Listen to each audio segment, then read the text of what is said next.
नमस्कार दोस्तों, मैं गौरव तिवारी आपका स्वागत करता हूं आपके अपने डिजिटल प्लेटफॉर्म सक्रिय भारत में। आज मैं आया हूं एक ऐसे टॉपिक के साथ जो हमारे घरों के अंदर तो होता है लेकिन हमेशा हमारी नजरों के बाहर रह जाता है। चलिए शुरू करते हैं। बंद दरवाजों के पीछे एक ऐसी दुनिया है जो हमारी रोशनी भरी शहरी जिंदगी का सबसे गहरा सच छुपाए बैठी है। ये है डोमेस्टिक वर्कर्स की दुनिया। वो लोग जो सुबह सुबह हमारे घर साफ करते हैं, खाना बनाते हैं, बच्चों को संभालते हैं और फिर शाम को बिना किसी तकलीफ के चुपचाप लौट जाते हैं। लेकिन सवाल ये है, जो लोग हमारी जिंदगी आसान बनाते हैं, क्या उनकी अपनी जिंदगी आसान है? ऐसा नहीं है कि समस्या पर कभी ध्यान ना दिया गया हो। समय समय पर कानून और पॉलिसीज बनाने की कोशिश हुई, लेकिन जमीन पर उनका असर कितना हुआ, ये एक बड़ा सवाल है। शुरुआत में देश के बड़े लेबर लॉज जैसे फैक्ट्री एक्ट डोमेस्टिक वर्कर्स पर लागू ही नहीं होते थे, क्योंकि एक प्राइवेट घर को वर्क प्लेस या एस्टेब्लिशमेंट नहीं माना जाता था। वो कानूनी तौर पर अस्तित्व ही नहीं रखते थे। पर फिर आया 2008 का unorganised worker social security act.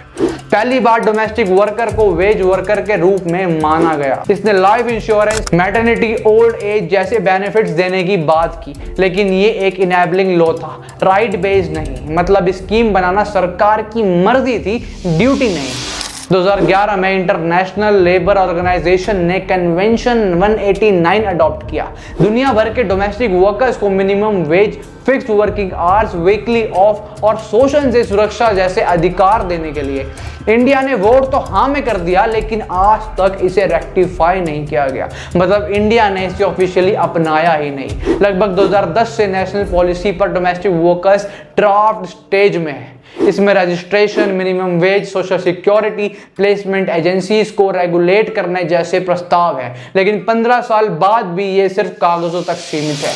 2019-20 में आए कोड ऑन वेजेस और कोड ऑन सोशल सिक्योरिटी, जो टेक्निकली डोमेस्टिक वर्कर्स पर भी लागू होते हैं। कोड ऑन वेजेस ने नेशनल फ्लोर वेज की बात की और सोशल सिक्योरिटी कोड ने अनऑर्गेनाइज्ड वर्कर को रजिस्टर करके बेनिफिट देने की। लेकिन प्रॉब्लम वही, प्राइवेट घरों में इंस्पेक्शन और इन्फोर्समेंट का कोई रियल मैकेनिज्म ही नहीं बनाया गया। पेपर पे रिकॉग्निशन, ग्राउंड पे राइट्स अभी भी दूर है। ये एक पैराडॉक्स है, रिकॉग्निशन विदाउट राइट्स। कागज पर कानून जो भी कहे, बंद दरवाजों के पीछे की सच्चाई कुछ और ही है। 2022 तक 95% डोमेस्टिक वर्कर्स के पास कोई रिटर्न कॉन्ट्रैक्ट नहीं था। सैलरी, छुट्टी, वर्किंग आवर्स सब कुछ मालिक की मर्जी पर निर्भर है। 70% से ज्यादा वर्कर्स को वीकली ऑफ भी नहीं मिलता। मिनिमम वेज से कम तनख्वाह, छुट्टी लेने पर पैसे काट लेना आम बात है। और बात सिर्फ पैसों की नहीं, सम्मान की है। आज भी बड़े शहरों की हाई राइज सोसाइटीज में उनके लिए अलग लिफ्ट, अलग बर्तन और टॉयलेट यूज ना करने देना रूटीन है, जो हमारे संविधान के खिलाफ है। कभी कभी ये शोषण हद पार कर जाता है। साल 2023 में गुरुग्राम से एक 14 साल की लड़की बचाई गई। झारखंड से आई थी, 5 महीने से बिना छुट्टी, बिना प्रॉपर खाना, मारपीट झेल रही थी। उसके शरीर पर ब्लेड के निशान, चिमटे से जलाए हुए घाव मिले। फिर IPC, JJ एक्ट और पॉक्सो के तहत दर्ज हुई। ये घटना दिखाती है कि जब एक प्राइवेट घर में मालिक के पास एब्सोल्यूट पावर होती है और कोई देखने वाला नहीं होता, तो घर एक टॉर्चर चैम्बर बन जाता है। और ये सिर्फ एक केस नहीं है। लॉ के मुताबिक 14 साल से छोटे बच्चों से डोमेस्टिक काम करवाना इलीगल है। लेकिन 2011 सेंसस के मुताबिक भारत में 1 करोड़ से ज्यादा चाइल्ड लेबर थे, जिसमें एक बड़ी संख्या डोमेस्टिक काम में लगी है। झारखंड, बिहार, बंगाल जैसे गरीब राज्यों से बच्चों को ट्रैफिकिंग करके शहरों में प्लेसमेंट एजेंसीज के जरिए भेज दिया जाता है। ये सिर्फ शोषण नहीं, बचपन की हत्या है। कभी कभी इस दबाव के नतीजे दूसरी तरफ से भी भयानक होते हैं। 2025 में दिल्ली में एक डोमेस्टिक हेल्प ने गुस्से में अपने मालिक और उनके बेटे की हत्या कर दी। ये इस अनरेगुलेटेड सेक्टर में पनप रहे गुस्से, हिंसा और हताशा का डरावना संकेत है। सरकार ने कुछ कदम उठाए। सबसे बड़ा है ई श्रम पोर्टल 2021, जो अनऑर्गेनाइज्ड वर्कर्स का नेशनल डाटाबेस बनाता है। मार्च 2025 तक 30.68 करोड़ वर्कर्स रजिस्टर हो चुके हैं, जिसमें 2.89 करोड़ डोमेस्टिक वर्कर हैं। पर एस्टिमेटेड टोटल 4 से 9 करोड़ है। मतलब अभी भी 30 से 70% वर्कर सिस्टम से बाहर है। और जो रजिस्टर हुए हैं उन्हें बेनिफिट मिल भी रहा है या नहीं, इसका कोई क्लियर प्रूफ और डाटा नहीं है। अभी के लिए ई श्रम कार्ड ज्यादातर वर्कर्स के लिए सिर्फ पहचान पत्र है, आधार पत्र नहीं। कुछ राज्य अपने लेवल पर भी पॉलिसीज लाए हैं, जैसे कर्नाटका, तमिलनाडु, केरला, राजस्थान, बिहार, आंध्र प्रदेश, मेघालय ने डोमेस्टिक वर्कर्स को मिनिमम वेज एक्ट के स्केड्यूल में शामिल किया है। इसमें भी केरला सबसे बेहतर स्थिति में है, लॉ है, यूनियन स्ट्रॉन्ग है, अवेयरनेस है। कर्नाटक और तमिलनाडु थोड़े पीछे हैं, लॉज है पर इन्फॉर्मेंस वीक है। आंध्र प्रदेश और राजस्थान में लॉज है पर ग्राउंड पर वेजेस मिनिमम से बहुत कम, छुट्टी जीरो। बिहार में कंडीशन और बेकार हो जाती है, लॉ है पर वर्कर्स इनविजिबल हैं, माइग्रेंट एक्सप्लॉयटेशन बहुत है। और दिल्ली, तेलंगाना जैसे राज्यों में तो कोई लॉ ही नहीं है। यहाँ domestic workers minimum wage act के स्केड्यूल में भी शामिल नहीं और उनकी सैलरी अक्सर मिनिमम वेज से बहुत नीचे होती है।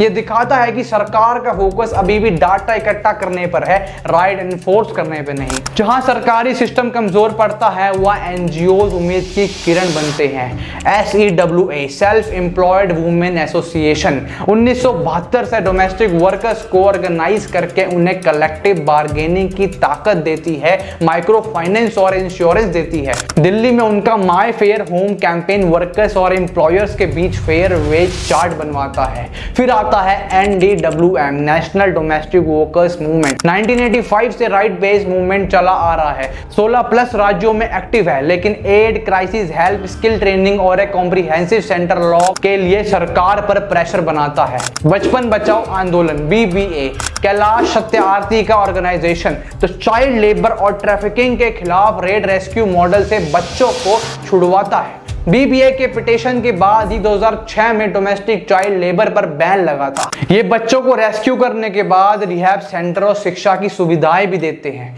सेक्टर में जो भी थोड़ा बहुत सुधार दिख रहा है वो टॉप डाउन नहीं बल्कि इन संगठनों के बॉटम अप एफर्ट्स का नतीजा है।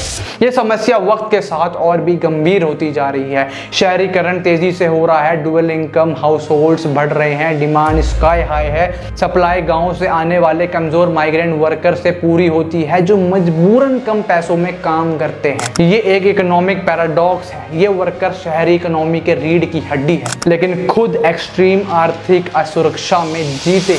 कोविड लॉकडाउन ने दिखाया कि 66 से 84% वर्कर्स को सैलरी तक नहीं मिली, ना सेविंग थी ना सोशल सिक्योरिटी। यानी जैसे जैसे इंडिया मॉडर्न हो रहा है हम अपने शहरों में एक प्री मॉडर्न श्रम व्यवस्था बना रहे हैं। गेटेड सोसाइटीज के अंदर भी मालिक नौकर जैसे पुराने रिश्ते जिंदा। इस मुद्दे को इग्नोर करना सिर्फ एक श्रमिक वर्ग नहीं बल्कि अपने सामाजिक मूल्यों को इग्नोर करना है।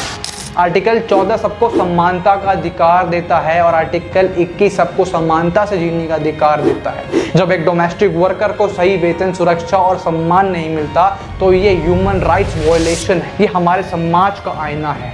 क्या हम उन्हें एक बराबर का इंसान मानते हैं? और जब हम डोमेस्टिक वर्क को एक काम का दर्जा देते हैं तो हम पैट्रियार्की सोच को चैलेंज करते हैं, गरीबी के विषय सर्कल को तोड़ते हैं। बदलाव की शुरुआत हमसे होती है। अगर आपके घर में डोमेस्टिक हेल्प है तो एक रिस्पॉन्सिबल एम्प्लॉयर बनिए, रिटर्न एग्रीमेंट बनाइए, सैलरी, काम के घंटे, weekly off, annual paid leaves लिखी होनी चाहिए। कुछ डोमेस्टिक वर्कर्स पढ़े लिखे नहीं होते, इसलिए उनके लिए थंबप्रिंट की सुविधा भी होनी चाहिए और एग्रीमेंट उन्हीं की समझने वाली भाषा में होना चाहिए ताकि उनको उनके हक के बारे में पता हो। कम से कम स्टेट का मिनिमम वेज दे, टाइम पर सैलरी दे, हेल्थ इंश्योरेंस या PF की सोच सकते, डेली वर्किंग आवर फिक्स करें, ओवर टाइम के पैसे दें, वीकली ऑफ मिलना उनका अधिकार है। घर में drinking water, toilet, privacy, dignity सब प्रोवाइड करें।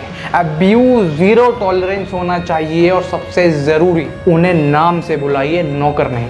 अगर सोसाइटी में कोई डिस्क्रिमिनेशन हो, जैसे लिफ्ट यूज़ ना करने देना, तो उसके खिलाफ आवाज़ उठाइए।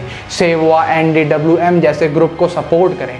सरकार से डिमांड करें कि national policy on domestic worker को तुरंत लागू किया जाए। घर सिर्फ दीवारों से नहीं बनते, घर उन लोगों के सम्मान से बनते हैं जो उसमें काम करते हैं। अगली बार जब कोई आपकी ज़िंदगी आसान बनाने आपके घर आए, उन्हें देखिए, पहचानिए और बस एक बार खुद से पूछिए कि क्या आप सिर्फ अपने घर की चाबी किसी को थमा रहे हैं या किसी इंसान को इज्जत भी दे रहे हैं। तब तक मैं चलता हूँ, मिलूंगा अगली केस स्टडी में। जय हिंद, वंदे मातरम।